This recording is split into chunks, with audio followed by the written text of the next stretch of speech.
Ya, pemirsa, Korea Selatan menjadi satu di antara negara yang telah menerapkan new normal setelah ratusan sekolah, museum, dan galeri seni sudah dibuka kembali. Negara tersebut justru mendapatkan lonjakan kasus COVID-19. Akhirnya Korea Selatan terpaksa menutup kembali ratusan sekolah, museum, dan galeri seni. Lonjakan kasus tersebut memberikan ancaman yang menakutkan bagi negara lain. Untuk mengetahui perkembangan terkini klaster baru COVID-19 di Korea Selatan, kita sudah terhubung melalui Skype dengan Duta Besar Indonesia untuk Korea Selatan, Bapak Umar Hadi. Selamat sore waktu Indonesia, Pak Umar. Selamat sore, Pak Andra. Iya, Pak Umar, kita tahu bahwa klaster-klaster baru di Korea Selatan ini muncul pasca diterapkannya new normal di Korea Selatan. Nah, ini seperti apa perkembangannya saat ini, Pak Umar? Ya, tentunya kita cermati terus. Sebagaimana kita ketahui pada tanggal 6 Mei, pemerintah Korea Selatan memutuskan untuk melonggarkan atau relaksasi daripada pembatasan sosial karena memang pada titik tanggal 6 Mei kalau ditarik mundur ke belakang jumlah penambahan kasus baru sangat rendah, sempat 0 dalam satu hari. Tetapi kemudian setelah tanggal 6 Mei ternyata muncul sebetulnya dua sisi. Pertama adalah terus masuknya kasus-kasus baru yang jadi orang-orang yang baru datang dari luar negeri, khususnya dari Amerika Serikat dan dari Eropa.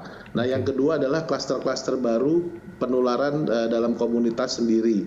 Ada dua yang besar yang sedang terus ditangani.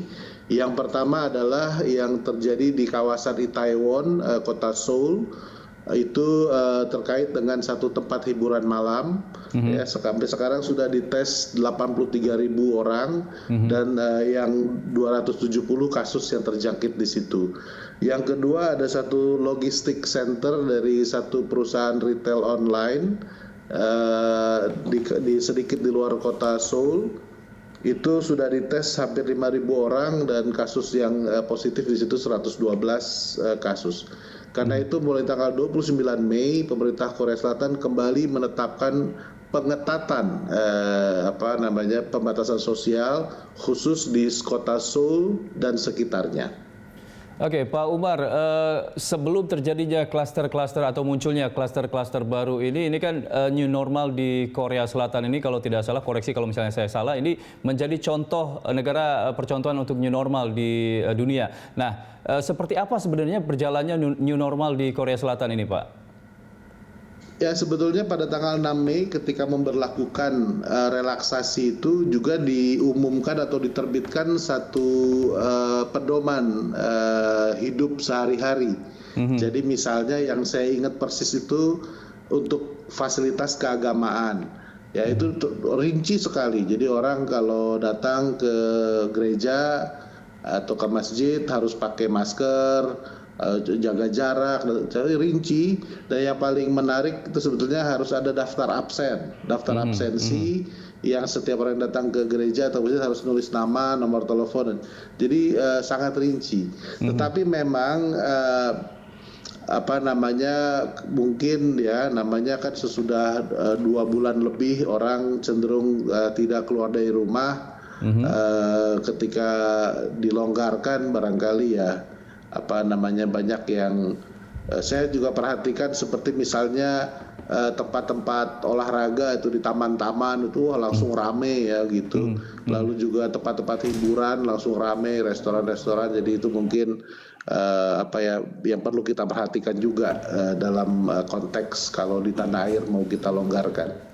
Iya, kita tahu kan bahwa masyarakat Korea Selatan ini kan terkenal dengan masyarakat yang disiplin, Pak. Artinya ketika diadakan atau memasuki fase new normal ini, apakah mereka juga ada yang kurang disiplin atau tidak mematuhi protokol kesehatan dalam new normal itu, Pak?